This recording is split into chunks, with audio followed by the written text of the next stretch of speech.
ॐ अज्ञानतिमिरान्धस्य ज्ञानाञ्जनशलाकया चक्षुरुन्मिलितं येन तस्मै श्रीगुरवे नमः। वाञ्छाकल्पतरुभ्यश्च कृपासिन्धुभ्यैव च पतितानां पावनेभ्यो वैष्णवेभ्यो नमो नमः।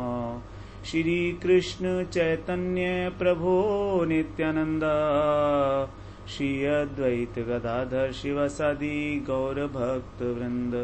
हरे कृष्णा कृष्णा कृष्णा हरे हरे, हरे राम राम राम हरे हरे। हरे कृष्णा। सर्वप्रथम मैं अपने गुरुपाद पद्म ओम विष्णुपाद अष्टोत्तर शत श्री श्रीमद् भक्ति वेदांत माधव गोसाई महाराज के चरण कमलों में अनंत कोटि दंडवत प्रणाम ज्ञापन करता हूँ।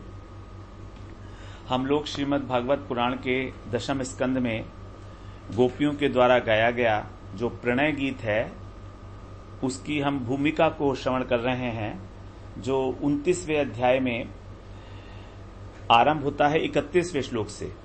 तो इससे पहले जब भगवान ने गोपियों की वंचना की, उनको अपने अपने घर लौट जाने के लिए कहा, तो गोपियों की क्या स्थिति हुई उसके विषय में सुखदेव जी ने 3 श्लोक बताए, जिसका हम लोग श्रवण कराए हैं 28, 29 और 30वां श्लोक। तो आज अब हम प्रणय गीत में प्रवेश करेंगे, जहां से अब गोपियां अपने भावों को प्रकट कर रही हैं भगवान के सामने कि वो किस प्रकार से उनके हृदय के अंदर जो उद्गार हैं उनके, तो उसको व्यक्त कर रही हैं गोपियां। तो हम लोग 31वां श्लोक श्रवण कर रहे हैं 29वें अध्याय का दशम स्कंद में। श्री गोप्यः ऊचुः मैवं विभो हरति भवान् गदितुं निशंसम् संत्यज्य सर्वविषयांस तव पादमूलम् भक्ता भजस्व दुर्वग्रहमात्यजास्मान् देवो यथादिपुरुषो भजते मुमुक्षून्। श्री गोप्य ऊचु, गोपियां कहने लगी। यहां पर गोप्य बहुवचन है, तो अनेक गोपियां हैं, वो उनमें से कोई एक गोपी कहने लगी, हे विभो, भगवान को संबोधन कर रही है हे विभो। विभो का मतलब है जो व्यापक तत्व हैं, जो सर्वव्यापक हैं। प्रत्येक प्राणी के हृदय में भगवान विराजमान है, सर्वव्यापक हैं, सबके हृदय की बात को जानने वाले हैं, घट घट के वासी हैं भगवान। जैसे गीता में भगवान ने कहा है अर्जुन से, ईश्वर है सर्वभूतानाम हृदय से अर्जुन तिष्ठति। हृदय के अंदर भगवान बैठे हुए हैं। तो हमारे हृदय में जो भी भाव उत्पन्न हो रहे हैं, क्योंकि भावों की उत्पत्ति का स्थान है हृदय, चाहे हमारे मन में काम हो, क्रोध हो, दुख हो, सुख हो, ये सब जो भाव हैं, हर्ष, शोक, ये सब हृदय में उत्पन्न होते हैं। तो हृदय के अंदर बैठे हुए भगवान अच्छी प्रकार से जानते हैं कि गोपियों का भाव क्या है। तो इसलिए एक प्रकार से व्यंग करते हुए गोपियां भगवान को संबोधन कर रही हैं, हे विभो। मां एवं, मां माने नहीं, एवं माने इस प्रकार। हे विभो, आपका इस प्रकार से कहना, भवान, भवान का मतलब आपका इस प्रकार से गदितुम, गदितुम का अर्थ है कहना।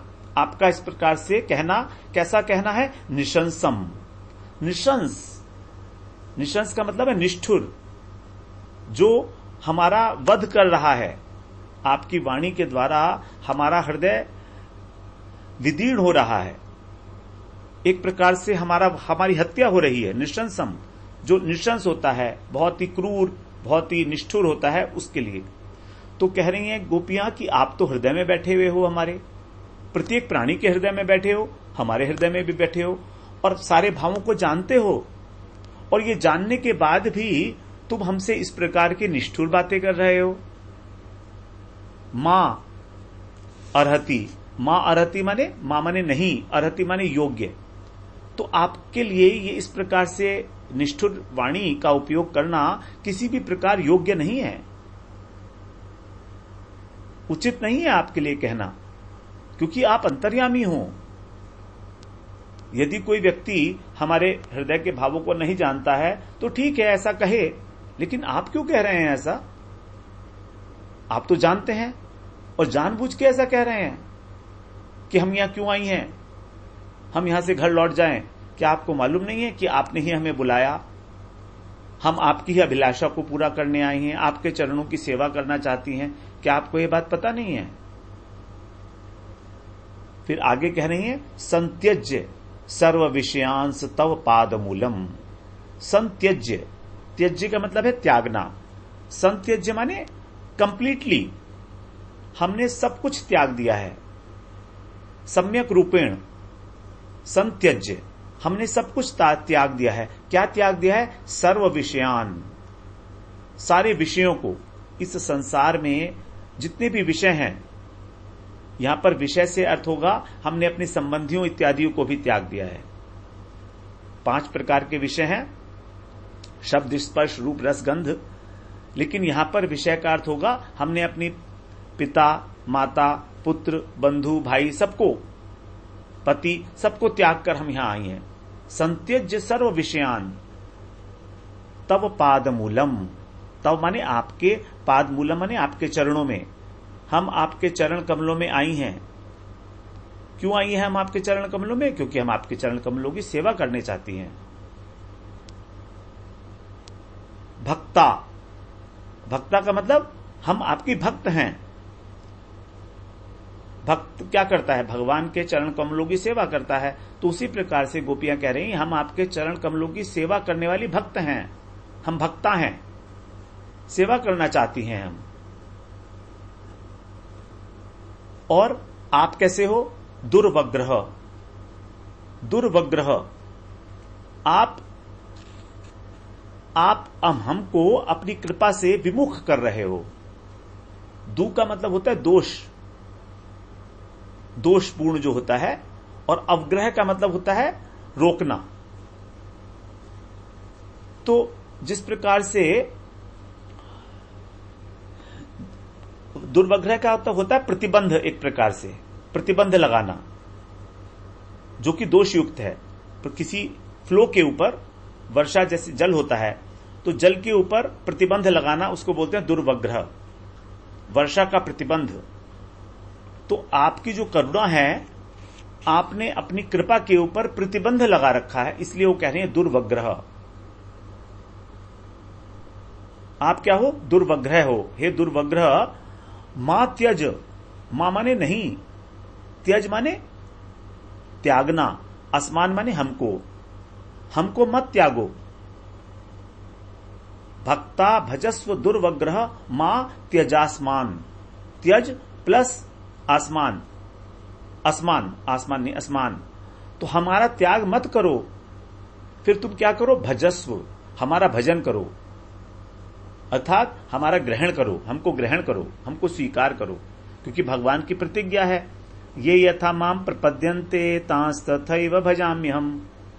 जो जिस प्रकार से मेरा भजन करता है, मेरी शरणागति में आता है, मैं भी उसी प्रकार से उसका भजन करता हूं। तांस तथैव भजाम्यहम्, भगवान कह रहे हैं मैं उसका भजन करता हूं। यहां पर भजन का अर्थ है ग्रहण करना। तो जो जितनी शरणागति से, जिसकी जितनी परिमाण में शरणागति है भगवान के प्रति, उतना ही उसको भगवान ग्रहण करते हैं, स्वीकार करते हैं।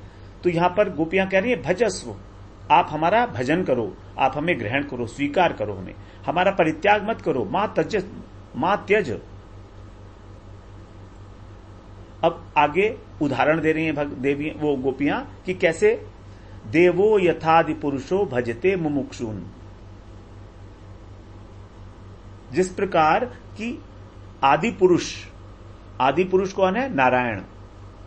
तो आदि पुरुष नारायण जिस प्रकार से अपने मुमुक्षुजनों का, जो लोग मोक्ष की इच्छा करते हैं, वैकुंठीय मोक्ष की इच्छा करते हैं, मुक्ति की इच्छा करते हैं, उनको भजते हैं, अर्थात उनको ग्रहण करते हैं।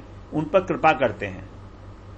तो जो मुक्ति की इच्छा वाले व्यक्ति हैं, उनके प्रति जिस प्रकार नारायण अनुग्रह करते हैं, उसी प्रकार आप भी हमारे ऊपर अनुग्रह करो, अपना दुर्वग्रह त्याग दो। अनुग्रह का ही विपरीत हो गया दुर्वग्रह। अनुग्रह का मतलब होता है कृपा करना, दुर्वग्रह का मतलब है जो कृपा नहीं करते, उन्होंने कृपा को रोक लिया अपनी, जो कृपा विमुख हैं। तो भगवान को यहां दो संबोधन दे रही हैं, विभु और दुर्वग्रह। विभु का मतलब है आप सर्वांतर्यामी हो, हमारे हृदय की बात को जानने वाले हो, उसके बाद भी आप हमको स्वीकार नहीं कर रहे। और दूसरी बात है दुर्वग्रह, आपने जबरदस्ती अपनी जो कृपा का सागर है, आप करुणा सिंधु हो, हमें मालूम है, तो उस सागर को आपने जबरदस्ती बांध बना के रोक रखा है। इसीलिए कह रहे हैं आप दुर्वग्रह हो, उस बांध को तोड़ दो और अपनी कृपा को बहने दो।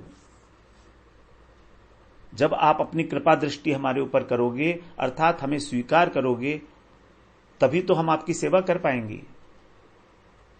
तो इसलिए तुम हमारा त्याग मत करो, अपनी निष्ठुरता का त्याग करो।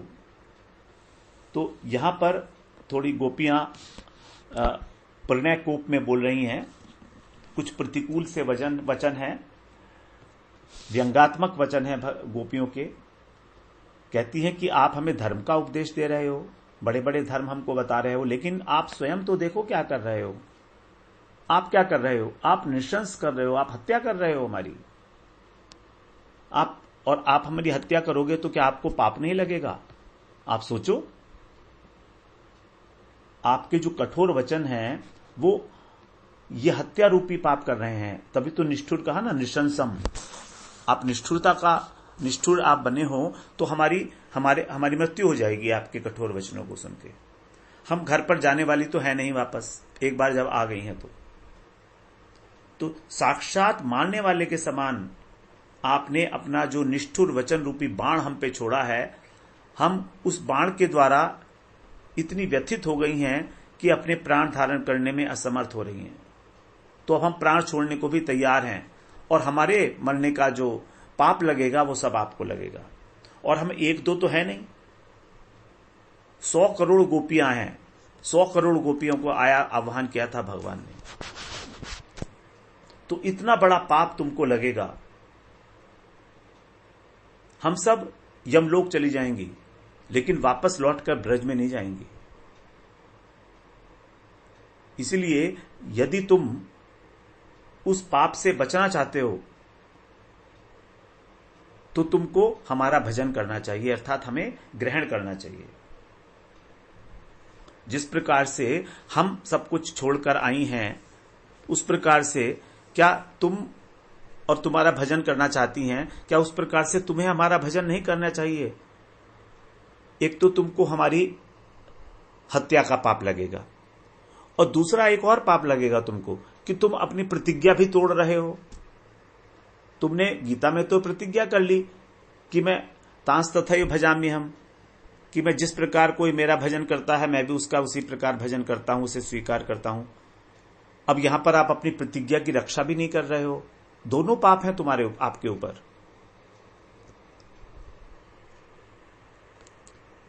अब यदि कृष्ण कहें गोपियों से कि तुम लोग अपने घर को छोड़कर आई हो और मुझ में आसक्त हो रही हो, तो क्या ये तुम्हारे लिए ठीक है? मैं तो परपुरुष हूं। क्या परपुरुष में आसक्त होना तुम्हारा ठीक है? तो उसके लिए गोपियां कह रही हैं कि आप परपुरुष नहीं हो, आप दुर्वग्रह हो। इस समय आपने अपनी जो कृपा का भंडार है आपके अंदर भरा हुआ, उसको जबरदस्ती रोक लिया है। और आप एक मेघ के समान उसके अंदर वर्षा का जल है, मेघ के अंदर, लेकिन वो बरस नहीं रहा है। प्रतिबंध लगा दिया है उसने वर्षा के ऊपर, और वर्षा तो कर नहीं रहा है। जो अमृतमयी उसकी वर्षा है मेघ की, वो तो कर नहीं रहा है, अपितु उसके विपरीत विष की वर्षा करने लगा। आप ठीक है, आप जल की वर्षा, अमृत की वर्षा नहीं कर सकते थे तो मत करते, लेकिन ये आपने दुर्वग्रह क्यों कर रहे हो?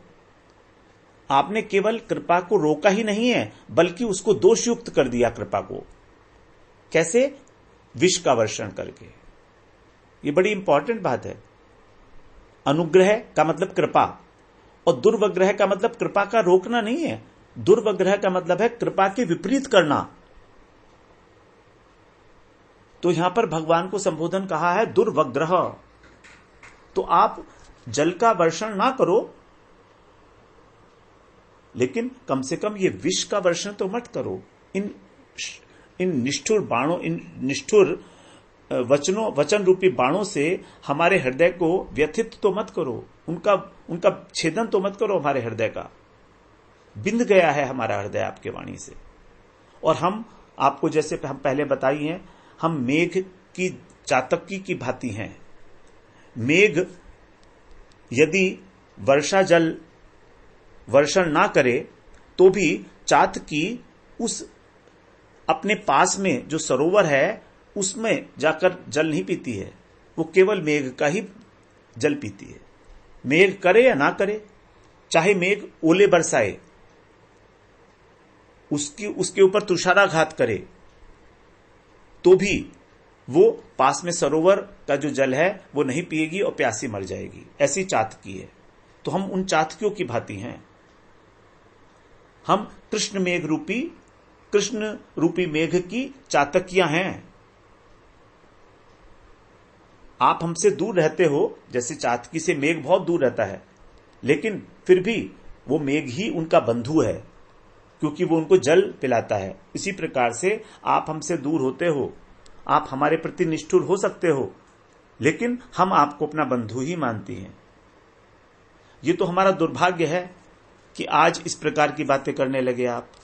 आपने पहले कभी ऐसी बात नहीं की। आप तो परम प्रियतम हो हमारे। सुखदेव जी ने कहा कि गोपियां उनको प्रेष्ठ के रूप में स्वीकार करती हैं, जो इससे पहले वाले श्लोक में हम लोगों ने श्रवण किया था, प्रेष्ठ। तो प्रेष्ठ का मतलब है प्रियतम।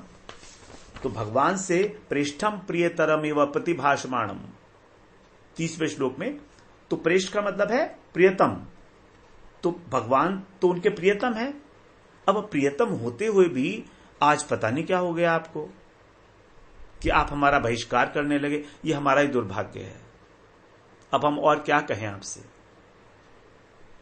आप हमारी तृष्णा का निवारण तो करने से रहे, बल्कि अब हमारी हत्या करने के लिए ही प्रवृत्त हो रहे हो। तो ठीक है, फिर हम मृत्यु को स्वीकार कर लेंगे। लेकिन यदि आप चाहो कि हम पास के सरोवर में अपना प्यास को बुझा लें, ऐसा कभी नहीं होगा। मतलब हम अपने घर वापस लौट जाएं। तो हमारी तृष्णा जो हमारे निकट जलाशय है उससे शांत नहीं हो सकती, उसको हम छोड़ दिए हैं। इसीलिए यदि आप अपने पाप से बचना चाहते हो तो कृपया आप हमारा त्याग मत करो। ये हम अपने लिए नहीं कह रहे हैं, हम तो मरने के लिए तैयार हैं, कहीं आपको पाप ना लग जाए। देखिए, गोपियों का मरते समय भी भगवान के प्रति कितना सौहार्द भाव है कि कहीं कृष्ण को पाप ना लग जाए, इतनी सारी गोपियों की हत्या का। अब कृष्ण ये भी कह सकते हैं, ठीक है तुम्हारी बात, आप चातकी हो, लेकिन मेघ को कभी ये फर्क नहीं पड़ता कि चातकी जिंदा रहे या मर जाए। उसको कोई अपेक्षा नहीं है चातकी को, मेघ को, चातकी की। चातकी मर जाए या चातकी जिंदा रहे, इससे मेघ को किसी प्रकार का ना तो कोई लाभ होने वाला है और ना उसकी हानि होने वाली है। तो गोपियां कह रही हैं, ठीक है आपकी बात, तो ये बात ठीक है जो आप कह रहे हो, हम समझती हैं, लेकिन इसमें एक अंतर है, क्योंकि मेघ तो जड़ है, मेघ के अंदर चेतना नहीं है। मेघ एक चेतन वस्तु नहीं है और आप एक चेतन वस्तु हो। तो मेघ जड़ है, इसलिए चातकियों की मृत्यु हो या ना हो इसके विषय में उदासीन हो सकता है वो। लेकिन आप तो चेतन वस्तु हो, आप तो नारायण के समान हो, नारायण समोगुणी। गर्गाचार्य जब आए थे कृष्ण का नामकरण करने के लिए ब्रज में, तब उन्होंने नंद बाबा और यशोदा से यही कहा था कि ये तुम्हारा पुत्र जो है नारायण के समान गुण वाला होगा और तुम्हारी रक्षा करेगा। इसीलिए सभी ब्रजवासी ऐसा सोचते हैं कि जब भी कृष्ण कोई भी विपत्ति आती है, इतने सारे असुर आए, पूतना आई, अघासुर आए, बकासुर, जो जितने भी ये राक्षस लोग आए, उन सब विपत्तियों से रक्षा करने के लिए हमारे इस कन्हैया में नारायण का आवेश हो जाता है। तो वास्तव में कृष्ण कुछ नहीं करते, उनके अंदर जो नारायण समोगुणी, नारायण के समान गुण वाला व्यक्ति, बच्चा, तो ये नारायण का आवेश आने के कारण इसके अंदर एक शक्ति आ जाती है। उस शक्ति के द्वारा जो है ये सबका नाश कर देता है और हमारी रक्षा कर लेता है। तो गोपियां कह रही हैं, आप तो नारायण की तरह से हो, आपने हमारी सबकी रक्षा की है ब्रज में, जितनी विपत्तियां आई हैं सबसे आपने हमको बचाया है, फिर भी आप ऐसा कर रहे हो। आप तो चेतन हो, परम चेतन वस्तु हो, नारायण परम चेतन है, फिर भी आप ऐसा कह रहे हो। और नारायण तो कृपा करते हैं अपने भक्तों के ऊपर, जो मुमुक्षु हैं, जो वैकुंठीय मुक्ति प्राप्त करने की इच्छा करते हैं। देखिए, 3 प्रकार के लोग बताए गए हैं भागवत में। एक तो विषयी, जिनको केवल पृथ्वी पर जो विषय हैं उनको भोग करने में ही वो लगे हैं। दूसरे हैं मुमुक्षु। मुमुक्षा मतलब जो 5 प्रकार की मुक्ति की अभिलाषा रखते हैं। मुक्ति 5 प्रकार की होती है। प्रधानतः मुक्ति 2 प्रकार की, एक सायुज्य मुक्ति और दूसरी वैकुंठीय मुक्ति। सायुज्य मुक्ति फिर 2 प्रकार की होती है, ब्रह्म सायुज्य और परमात्मा सायुज्य, अर्थात ब्रह्म के साथ मिल जाना और परमात्मा के साथ मिल जाना। और दूसरी है वैकुंठीय मुक्ति।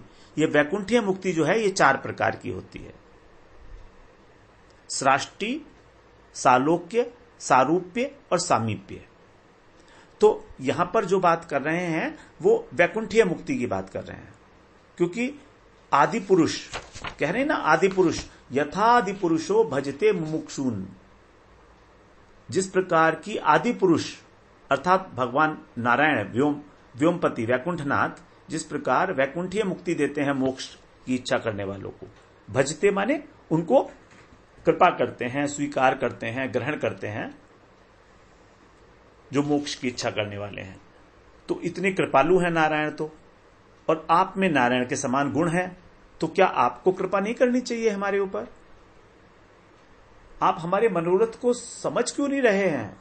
और समझते हैं आप, क्योंकि आप विभू तत्व हैं, सर्वदृक् हैं।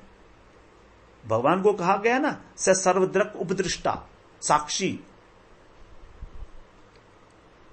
तो ऐसा करके भी, और हम तो आपको हमेशा अपने बंधु माना है, चाहे आप हमारा परित्याग करो, लेकिन हमारे तो बंधु हो। जिस प्रकार की एक चातकी अब मेघ को अपना बंधु मानती है, मेघ उनको अपना बंधु नहीं मानता, क्योंकि मेघ जड़ है। लेकिन हम जब आपको बंधु मानती हैं और आप भी चेतन तत्व हो, तो फिर आप भी तो हमारे बंधु हुए। त्वमेव बंधुश्च पिता त्वमेव, त्वमेव माताश्च पिता त्वमेव, त्वमेव बंधुश्च सखा त्वमेव। तो आप ही हमारे बंधु हो, आप ही हमारे सखा हो, आपने हमारी रक्षा भी की है। तो फिर हमने सब कुछ छोड़ दिया है आपके लिए। अब आपको क्या हमारी रक्षा नहीं करनी चाहिए? क्या अपनी सेवा प्रदान नहीं करनी चाहिए आपको? आप सोचिए, आपका कितना बड़ा हानि है, आपका कितना बड़ा इसमें नुकसान है।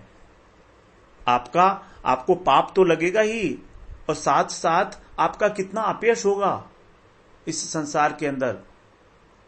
आपने ये सोचा नहीं, हम आपको बता रहे हैं, क्योंकि हम आपके हितैषी हैं। अब गोपियां किसी प्रकार से धैर्य धारण करके भगवान से ये बात कहने के योग्य हो पाई हैं। वास्तव में तो उनकी जो अवस्था थी बड़ी दयनीय हो गई थी। आंखों से आंसू भरे हुए थे, कंठ अवरुद्ध हो गया था, नाखून से बाएं पैर के नाखून से, बाएं पैर के अंगूठे के नाखून से वो कुरेद रही थी धरती को, कि धरती विदीर्ण हो जाए तो हम इसमें समा जाएं। मुख सूख चुका था उनका गरम गरम श्वास चलने के कारण। लेकिन फिर जब उन्हें स्मरण आया भगवान के विषय में कि हो सकता है ये भगवान हमारा परीक्षा कर रहे हों, भगवान की सौहार्दता का जब उन्हें स्मरण हुआ कृष्ण की, तब उन्होंने सोचा कि हो सकता है ये ऊपर ऊपर से हमको कह रहे हैं तुम चले जाओ, लेकिन अंदर से ऐसा ना चाहते हो। तो जब ये बात स्मरण की तो उनके अंदर एक नया उत्साह, एक नया जोश भर गया, और तब उन्होंने फिर अपने सर को ऊपर करके और भगवान से इस प्रकार कहना शुरू किया। अब जिस प्रकार से भगवान ने गोपियों के ऊपर एक प्रकार से व्यंग्यात्मक और उपेक्षा की थी वहां पर, उसी प्रकार से उनका जवाब दिया जा रहा है गोपी के द्वारा। बिल्कुल उसी प्रकार से यहां पर भी भगवान को विभु भी कहा, दुर्वग्रह भी कहा और देव भी कहा। देवो यथादि पुरुषो, देव भी कहा कि आप देवता भी हो, आप दिव्य हो। चारों ओर घेर कर खड़ी हुई हैं गोपियां कृष्ण को। अब 100 करोड़ गोपियां हैं, तो कृष्ण के जो वचन थे, निष्ठुर वचन थे, उसका उत्तर उन सब ने एक साथ नहीं दिया। इतनी सारी गोपियां यदि एक साथ उत्तर देती तो कितना बड़ा कोलाहल मच जाता वहां पर, बड़े कैओस हो जाती, बड़ा कंफ्यूजन हो जाता। सबके सब बोलने के लिए तो आतुर हैं, सबके अंदर तो वही क्रोध, वही रोष जो है, प्रणय कोप जो है भरा हुआ है हृदय के अंदर। लेकिन सबने एक साथ उत्तर नहीं दिया। वास्तव में गोपियों के यूथ होते हैं, यूथ का मतलब एक ग्रुप। तो एक ग्रुप की एक यूथेश्वरी होती है, उस यूथ में बहुत सारी गोपियां हो सकती हैं, हजारों सैकड़ों लाखों हो सकती हैं। तो जो यूथेश्वरी है केवल वही जो है उत्तर दे रही है। तो इस प्रकार से अनेक अनेक यूथेश्वरी हैं, एक यूथेश्वरी नहीं है, अनेक अनेक यूथेश्वरी हैं। तो अनेक अनेक यूथेश्वरी होने के बावजूद भी किसी प्रकार का कंफ्यूजन इसलिए नहीं है क्योंकि भगवान की जो लीला शक्ति है वो उनके हृदय के अंदर जो प्रेरणा दे रही है बोलने की, वो एक एक करके दे रही है। किसी एक यूथेश्वरी के हृदय में लीला शक्ति ने प्रेरणा की तो वो बोल गई, उसके बाद फिर दूसरे श्लोक में दूसरी यूथेश्वरी बोलेगी। तो इस प्रकार जो प्रणय गीत है ये अलग अलग यूथेश्वरी के द्वारा गाया हुआ गीत है, जिसमें ये सब भगवान के जो निष्ठुर वचन थे उन वचनों का एक एक करके उत्तर दे रही हैं।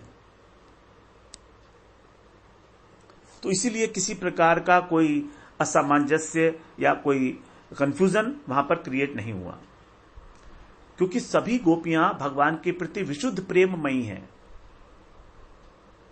और हमेशा कृष्ण का आनंद वर्धन करना चाहती हैं। हमेशा उनके हृदय में स्वसुख की वांछा तो लेश मात्र भी नहीं है, लेश मात्र भी नहीं है, इतनी सी जिसको बोलते हैं तनिक भी नहीं है। तभी तो वहां पर उनका प्रवेश हो पाया, आह्वान किया भगवान ने उनका। जिसकी जो कषाय थे वो लोग तो घर में ही रोक ली गई थी। तो हमेशा वो उत्कंठित थी कि भगवान की सेवा हम कैसे करें। और अलग अलग प्रकार की गोपियां, जैसे हम लोग श्रवण कराए हैं, 4 प्रकार की गोपियां मुख्यतः बताई गई हैं। प्रेम के तारतम्य से 4 प्रकार की गोपियां हैं। तो बताया है पद्म पुराण के अंदर कि कुछ तो ऋषि श्रुतिचरी गोपी हैं, कुछ ऋषिचरी हैं जो ऋषि थी दंडकारण्य वर्ण में, श्रुतियों की जो अधिष्ठात्र देवी हैं वो श्रुतिचरी हैं। फिर देव कन्याएं हैं कुछ जो स्वर्ग में लक्ष्मियां थी भगवान की, अलग अलग कल्प में जब भगवान का अवतार हुआ है वो, और कुछ गोप कन्याएं थी। तो जो गोप कन्याएं हैं वो नित्य सिद्धा हैं, और बाकी जो तीनों हैं श्रुतिचरी, ऋषिचरी और स्वर्गवासी, स्वर्ग की जो देव कन्याएं हैं, ये सब जो हैं साधन सिद्धा हैं एक प्रकार से। नहीं, देव कन्या भी नहीं है। जो श्रुतिचरी और दंड ऋषिचरी हैं ये साधन सिद्धा हैं। तो हम लोग इसके विषय में फिर आगे थोड़ी चर्चा करेंगे। वांछा कल्पतरुभ्यश्च कृपा सिंधुभ्यैव च पतितानां पावनेभ्यो वैष्णवेभ्यो नमो नमः।